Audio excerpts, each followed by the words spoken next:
Imagine for a second that you are sitting in your living room. You look around at your stuff, your couch, your TV, the books on your shelf, and even the car sitting in your driveway. You think to yourself, I bought these. They are mine. I own them. Now imagine if every single one of those things started asking you for money. Imagine if your couch sent you a text saying, please pay $10 or I will become uncomfortable to sit on.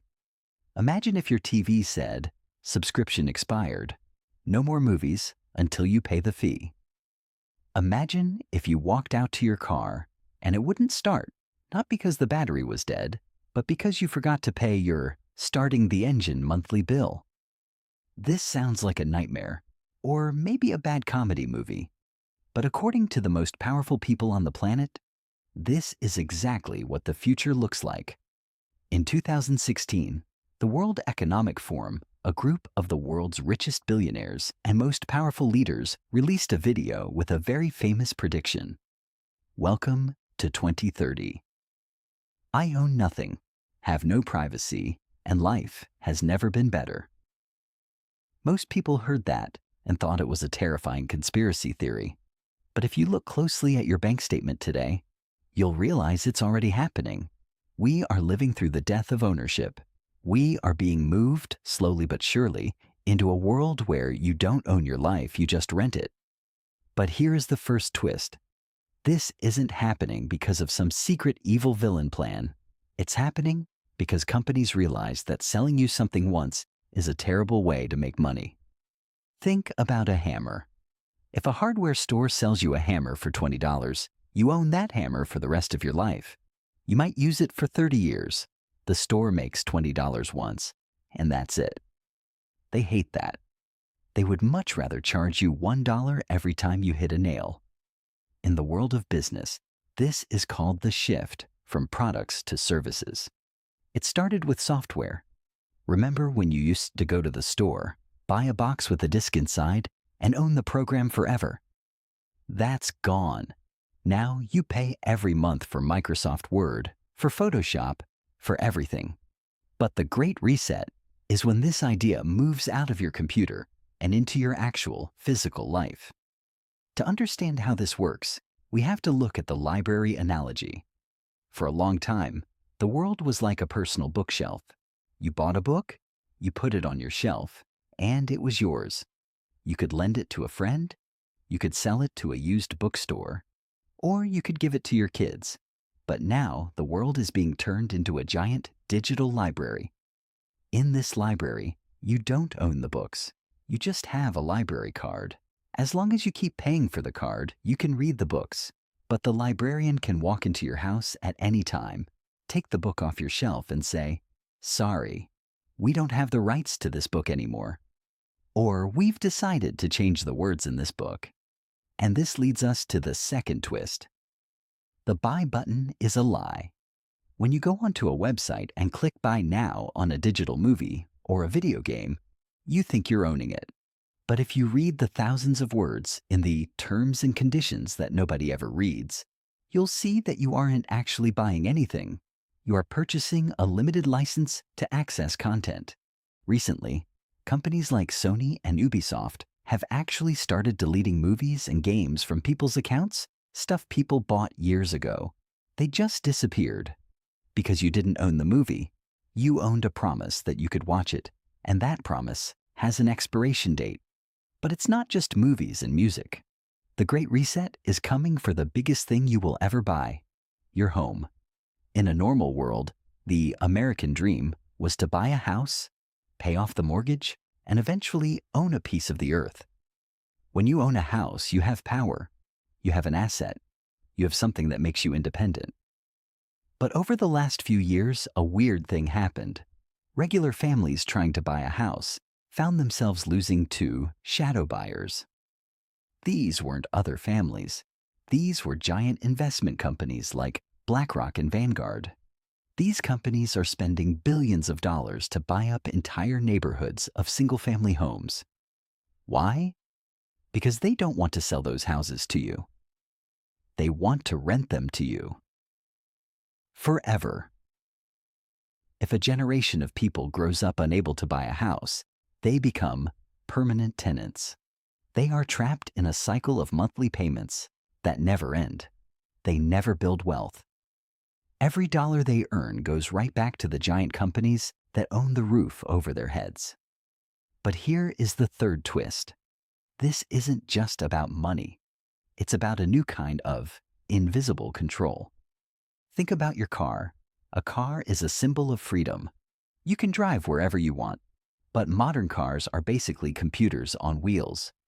A few years ago, BMW started a pilot program where they charged people $18 a month just to use the heated seats that were already inside the car. The hardware was there. The wires were there. But the software locked the seats unless you paid the subscription.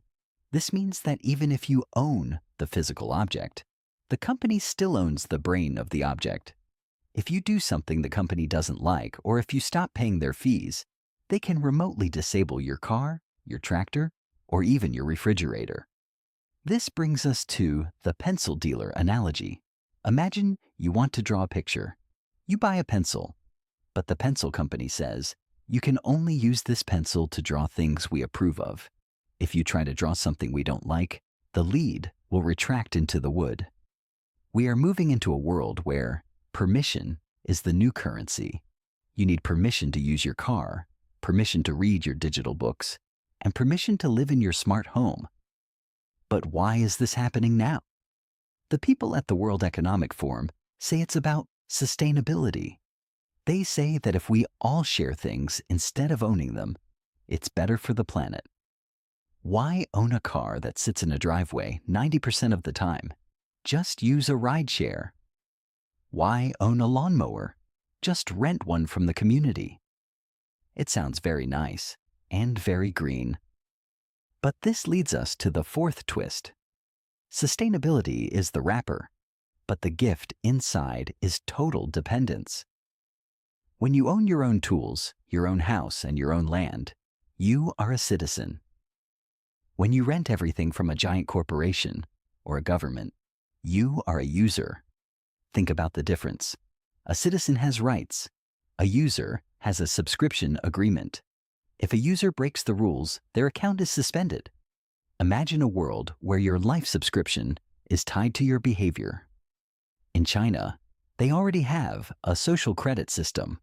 If you do things the government doesn't like crossing the street when the light is red, or talking to the wrong people, they can block you from buying train tickets or getting a loan. In a world where you own nothing, you have no exit button. You can't go off the grid because the grid owns everything you need to survive.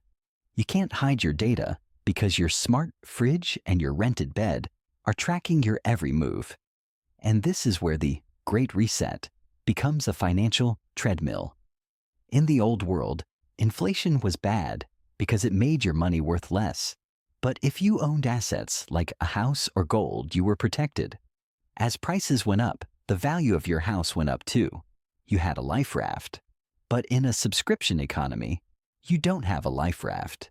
You're just swimming in the ocean, and the companies are the ones with the boats.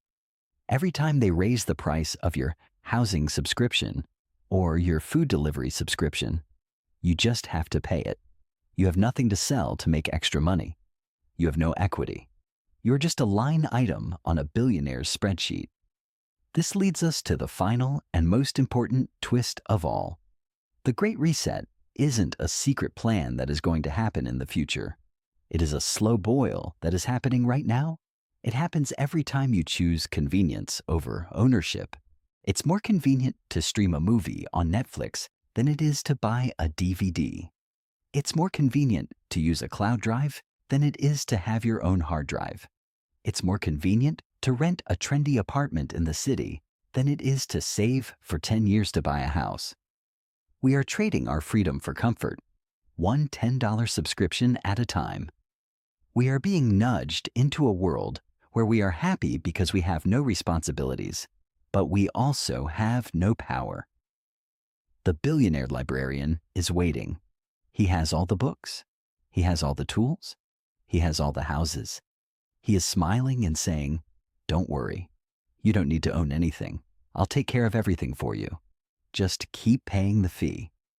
The question is, what happens when you can no longer afford the fee?